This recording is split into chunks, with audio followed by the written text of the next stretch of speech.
and welcome to today's Lawyer Tracker webinar, which is the latest in our series of Ask an Expert.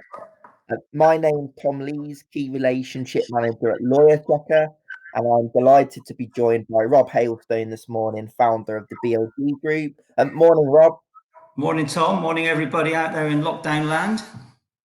I'm sure most of you will know Rob, and he needs little introduction. But if you don't, Rob has 30 years' experience as a conveyancer, flip provider, and is head of Bold Legal Group, where he is the eyes and ears of 700 law firms. Actually, Tom, if you roll that up into one, it's 46 years. It's 30 years at the cold face, 15 years, well, trying to do other things. That makes me feel incredibly young. So you made my day, Rob. Congratulations. Thank you to all those that have submitted questions this morning and yesterday. We'll try and work through them during the course of the next half hour. And you can also pose further questions using the tab on the right-hand side. A copy of the recording will be available afterwards. I'll probably put it up on our YouTube channel so you can share that with colleagues. Rob, let's get stuck into the questions. First one is around simultaneous exchange and completions. Do you think these are here to stay? Bearing in mind that COVID-19 is here to stay, and until at least a workable vaccine is found and the majority of the population are inoculated. Okay, you are a little bit echoey for me, Tom, so I'm not sure if you are for the other listeners. I'm just going to repeat that question if you don't mind. Of course. Do you think that simultaneous exchange and completions are now here to stay, bearing in mind that COVID-19 is here to stay, until at least a workable vaccine is found and the majority of population are inoculated? So I think hopefully that, our listeners got that question. I hope not is the answer. Very few people, I think, really like the uncertainty of a simultaneous exchange and completion. So many things, of course, can go wrong at the last minute, as we all know. Someone could be cheeky and try it on and make a reduced offer, threatening to pull out if that reduced offer isn't accepted. A couple's relationship could fall apart, no doubt brought on by the stress of moving, and they may change their mind, or someone could be taken. However, I appreciate that the current difficulties of exchange now and completion later, and someone contracting COVID-19, that's not like a normal illness, because they would have to stay in the property, and completing on the agreed date would be impossible, as they would have to self-isolate for a certain period of time, and then the property would at some stage need a deep clean. So last month, as some of the listeners may know, the Law Society, working with others, including the BLG and the CA and a few others, produced some guidance, and it was a variation agreement that some firms are also using as a rider to a contract. So if you've got an existing contract that's been exchanged and you want to vary it, you can use this variation agreement. Or if you're about to exchange contracts and you want to use it, you can use it as a rider. Now, I'm not sure how widespread its use is at the moment, or even how effective it would be if it's called into play. But my guess is that over the coming months, if COVID-19 is here to stay for a while at least, that this agreement will be adopted more often and perhaps tweaked until it does become widely acceptable and used by more and more people. So I think that's the situation at the moment. Simultaneous exchange completion might seem attractive now, but I think in the grand scheme of things, it's not ideal to keep going like that. I think that's quite an interesting point in terms of the alternatives out there, because I think as we move forward, these processes are going to continue to be tweaked, because I think the situation will change as restrictions change. I think for me and from a lot of our clients that I've been speaking to, agility and flexible thinking here is the really key part, and obviously treating people as an individual and looking at every transaction in its own light is, I think, quite important. Is that a fair shout, Rob?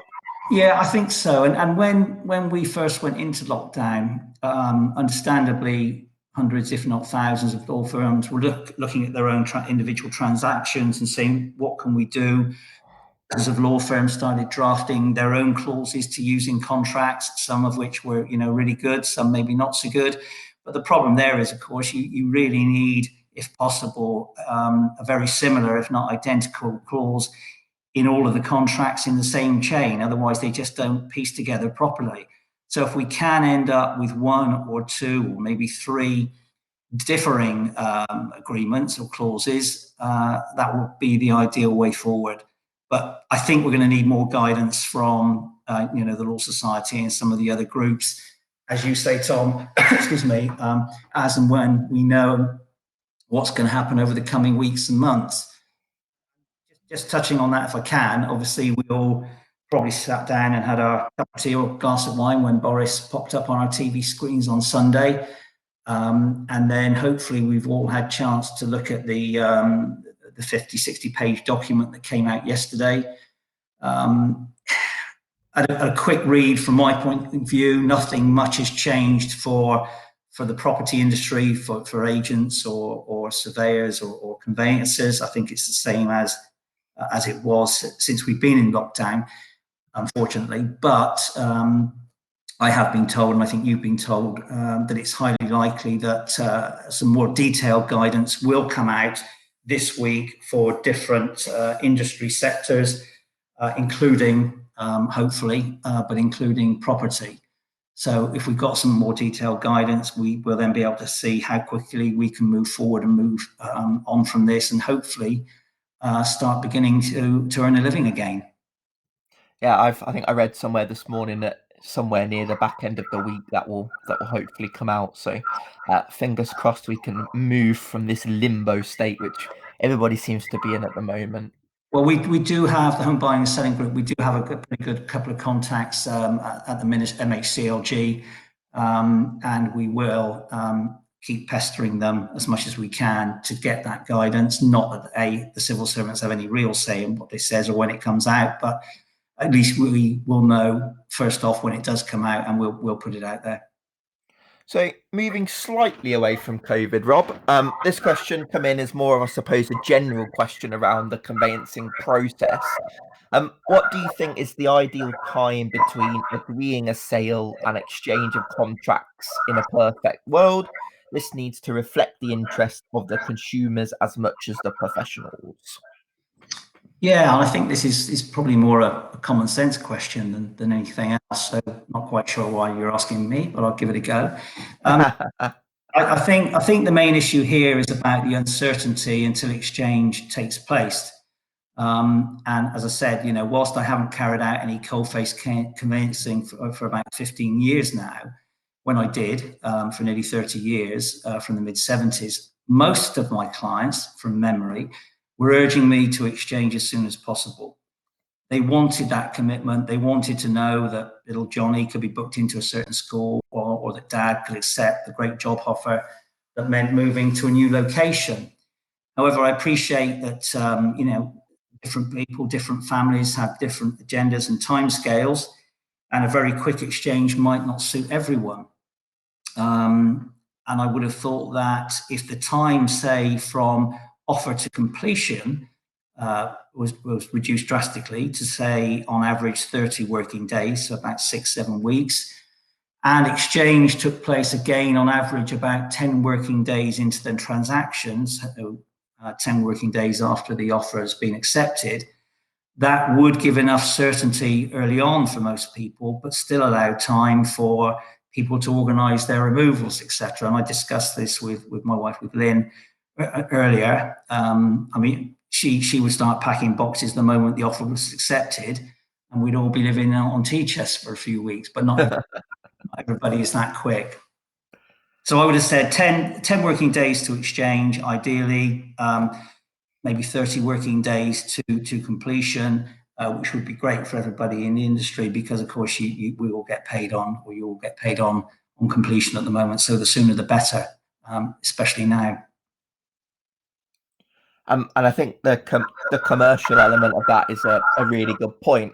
I suppose there are a number of potential things though that need to happen to make that more achievable and make that more feasible. And one of those is in our next question. So sellers packs are a great idea, but do they need to be mandated to guarantee speeding up the process? What a great segue, Tom. You should be a DJ, you know. That was so.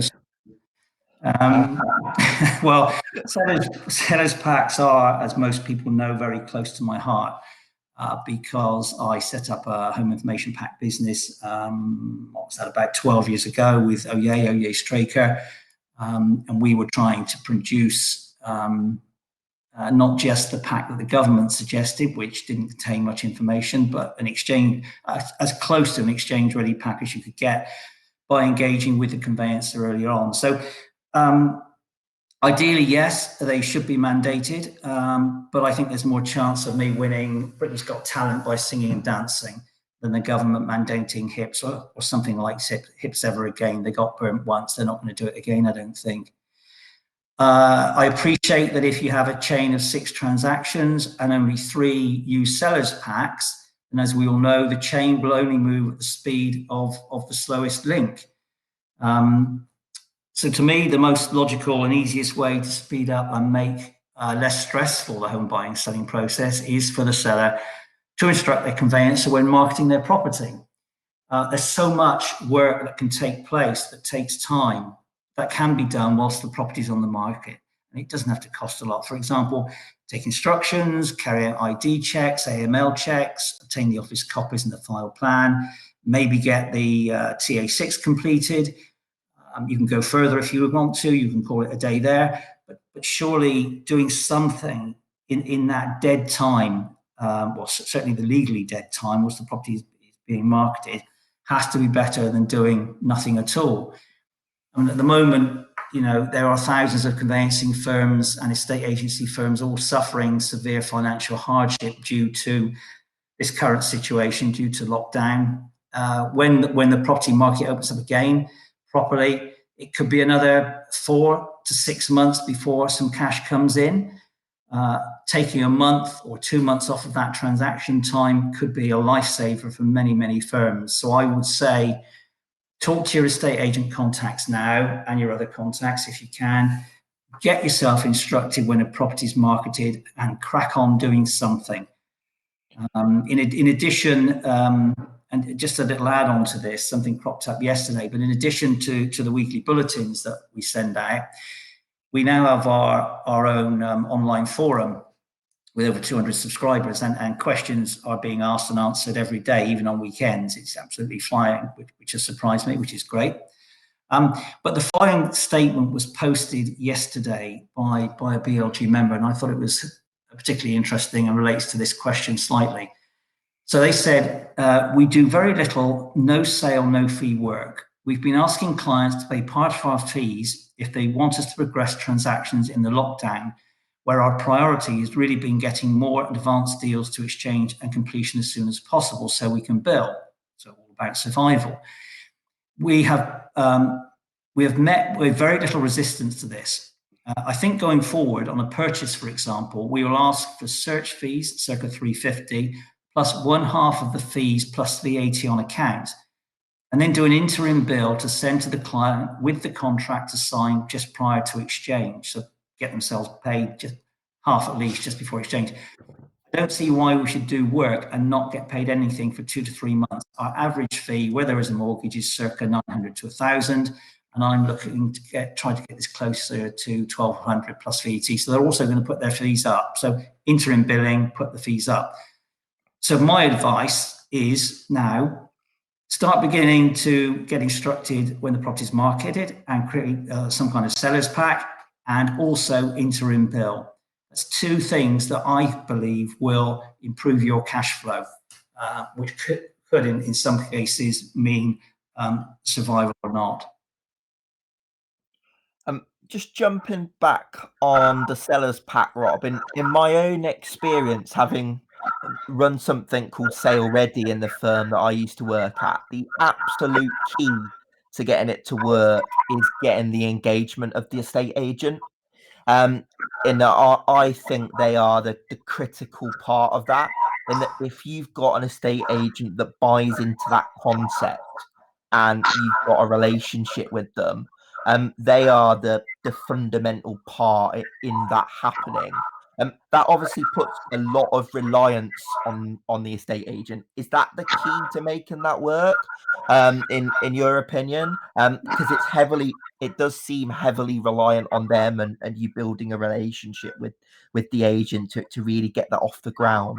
Because I know when we used it, our estate agents that bought into that concept, it generally does work, but they're the really important part because they're often sort of selling the concept to the client.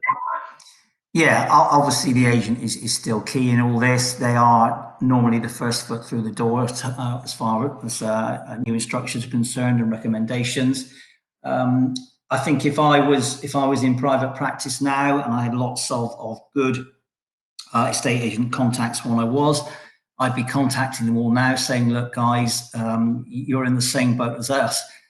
Cash flow has pretty much stopped. Overheads continue. It's going to be tough to survive this. I want to throw you a lifeline. If you convince your sellers to instruct me when you market the property, I will put together a seller's pack for them, and it will speed up exchange, it will speed up completion, and it will speed up not just my cash flow but also your cash flow.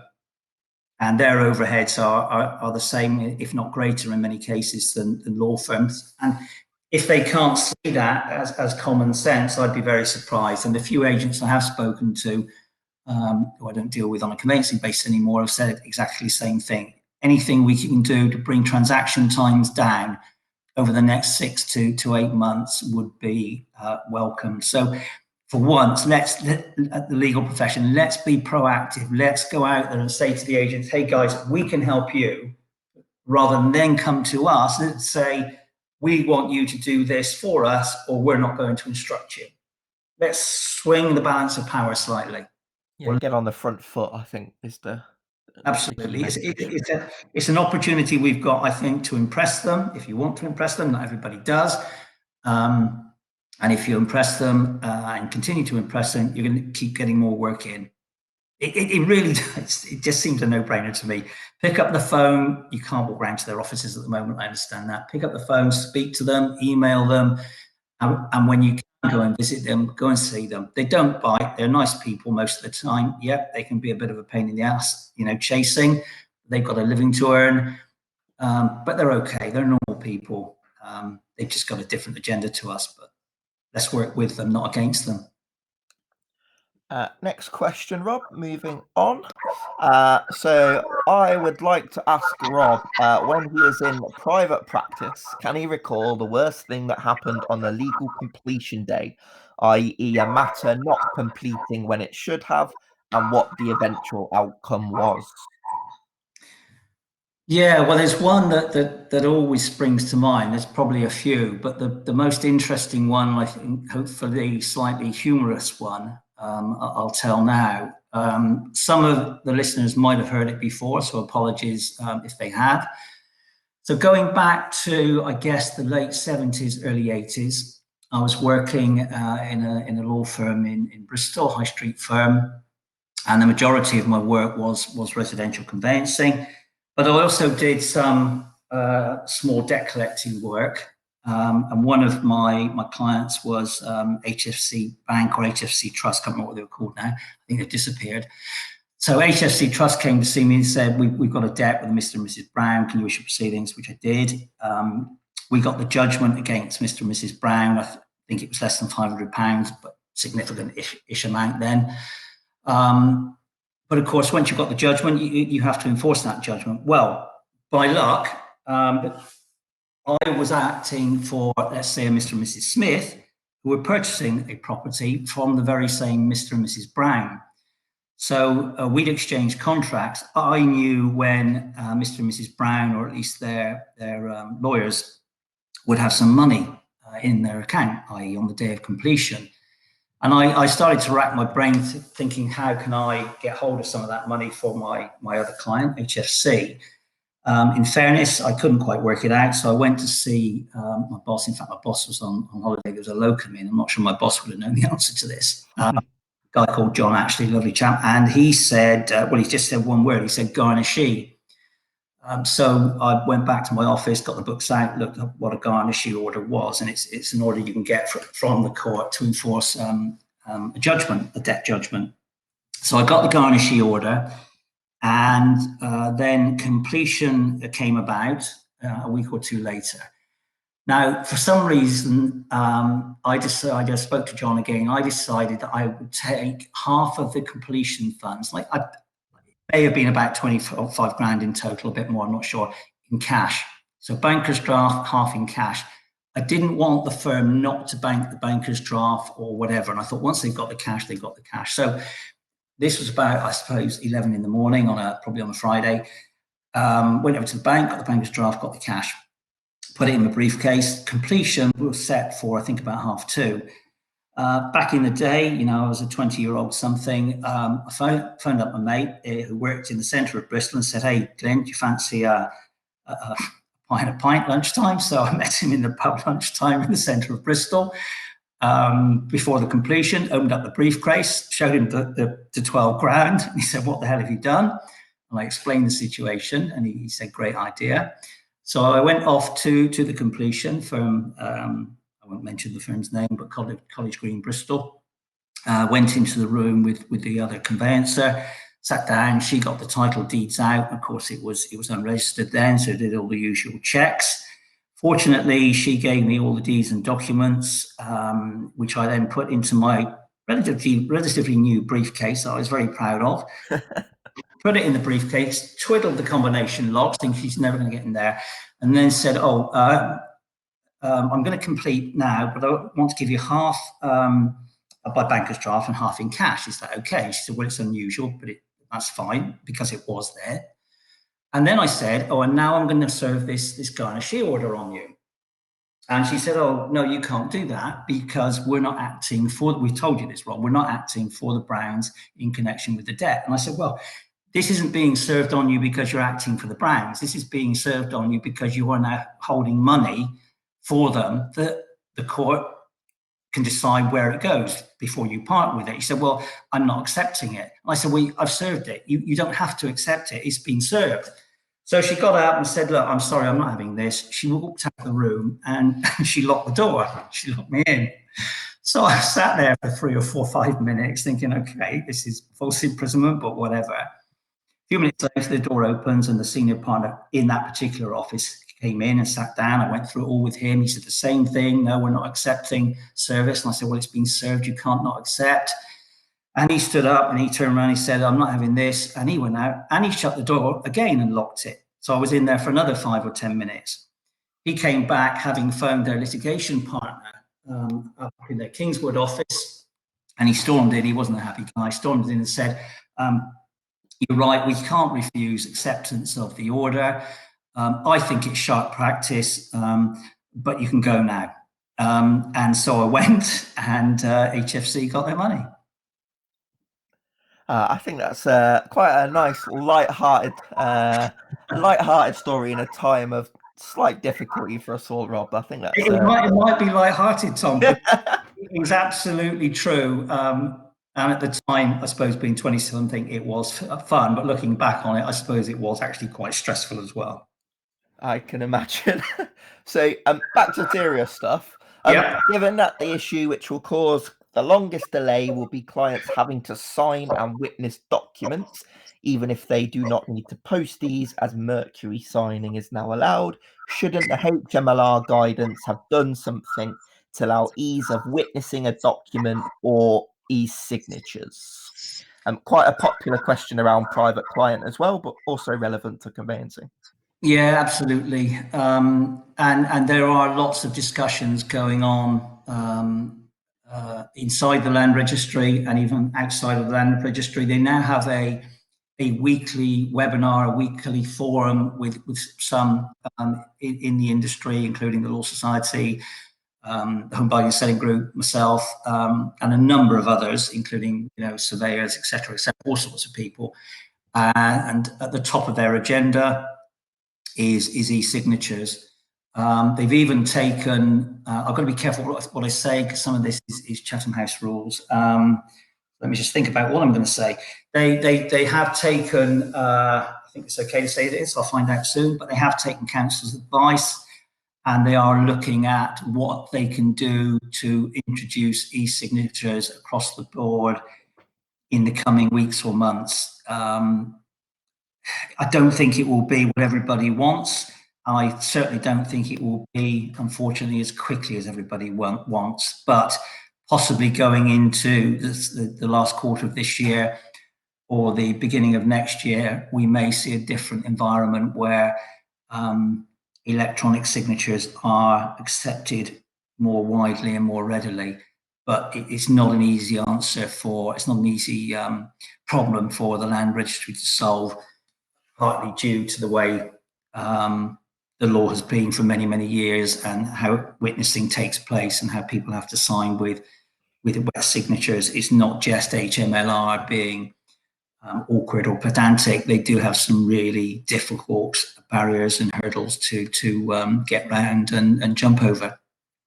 Yeah, I don't think it's like you've alluded to there, I don't think it's a question about the technology. I think most people are aware that the technology is there to do that.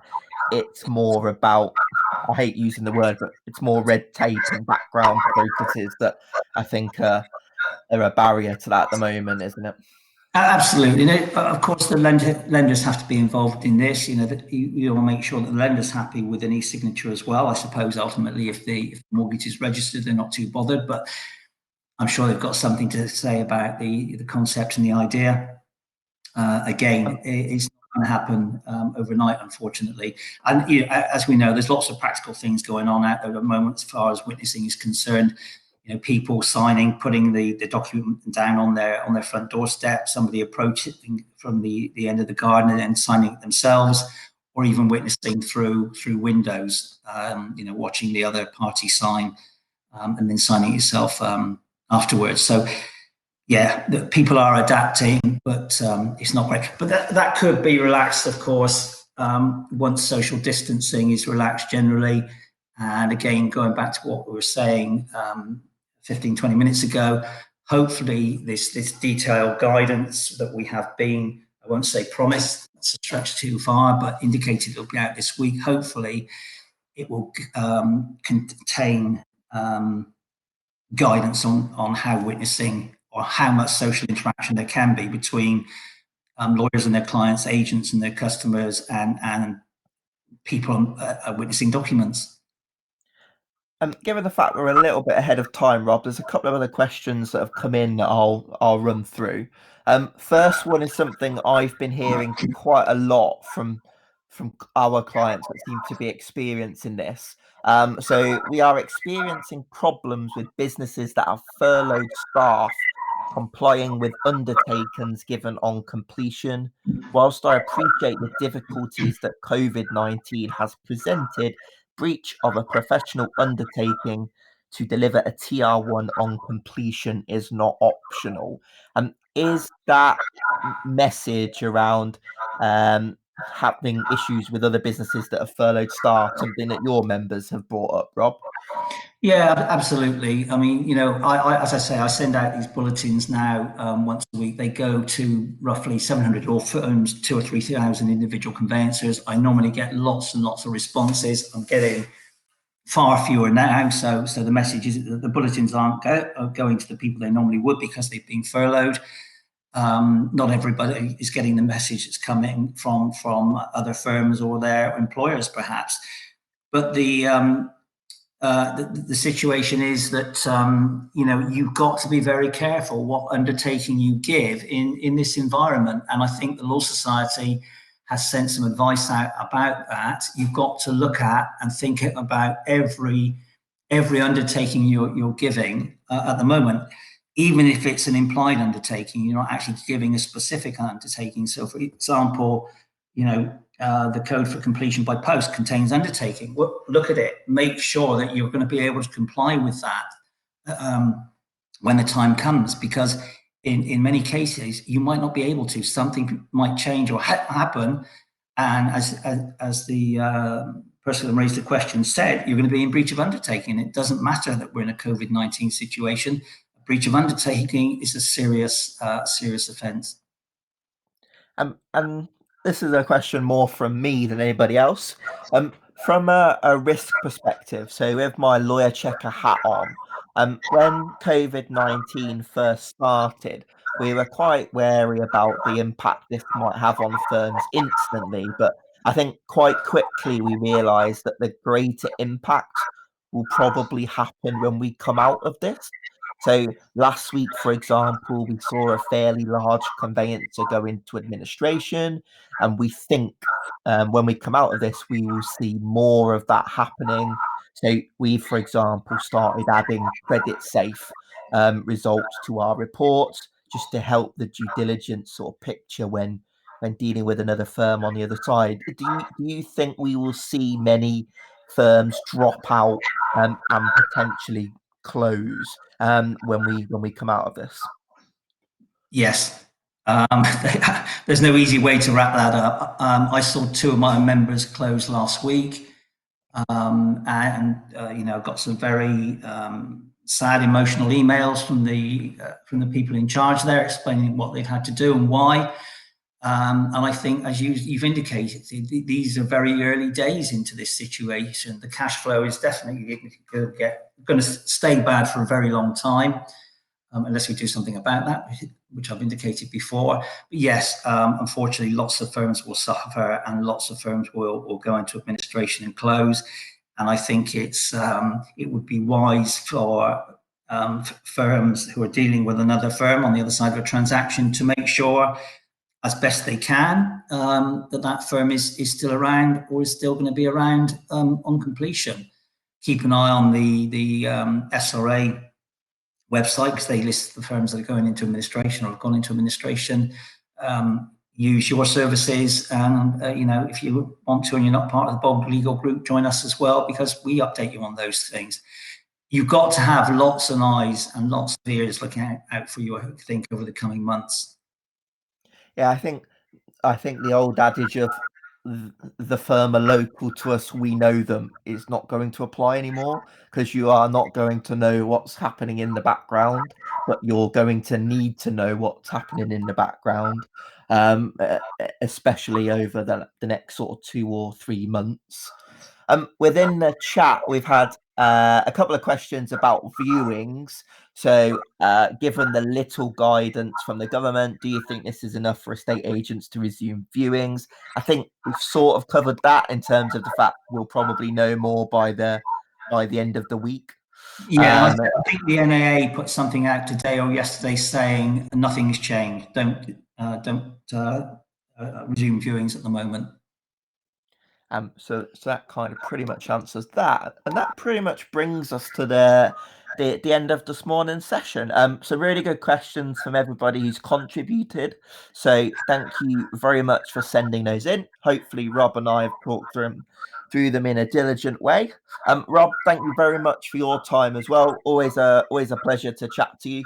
Can I just say, if I haven't answered any question fully, and they want to email me a question, whether they're Bold Group members or not, it's just rh@boldgroup.co.uk, and I'll do my best to come up with an answer they want to hear, rather than the ones I've perhaps given today. And you can see Rob's contact details are on the slides, as are mine. So if you want to pick either of our brains, feel free to do so. A copy of the recording I will pop on our YouTube channel later today, so you can share that with colleagues who may have wanted to listen but couldn't. So thank you all very much for your time. Have a lovely day, and speak to you all soon. Cheers, Rob. Thank you. Thanks, everybody. Stay safe.